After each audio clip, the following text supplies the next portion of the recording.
आज प्रथम भीमराव आंबेडकर 135तम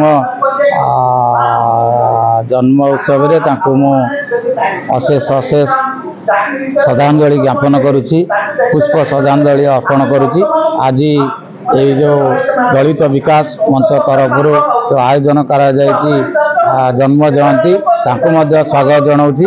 एथिरे जो बाबा साहेब आंबेडकर जहाँ तांकर नीति आदर्श थिला से अनुप्राणित होगापाई आमर दलित जातिर युव समाज मानक आह्वान करा जायछि एवं सेथिरे आमे आमर प्रत्येक घरे बाबा साहेब आंबेडकर फोटो रखी प्रतिदिन पूजा करने आमे आज दिन में आह्वान देछु।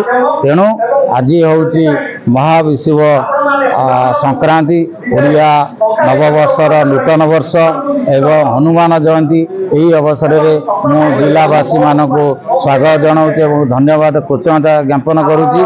स्वयं जगन्नाथ पाखे माँ सारा प्रार्थना रखुची जे मोर जिलावासी मैंने सुख शांति रुहतु तांकर चलापथ खुशीमित हो यही कामना करुच्ची। एवं आज ये भीमराव आंबेडकर जो रही अनुचिंता रही दिग्दर्शन रही से आमे समस्ते अनुप्राणित एवं नीति आदर्श नहीं आमे चलू।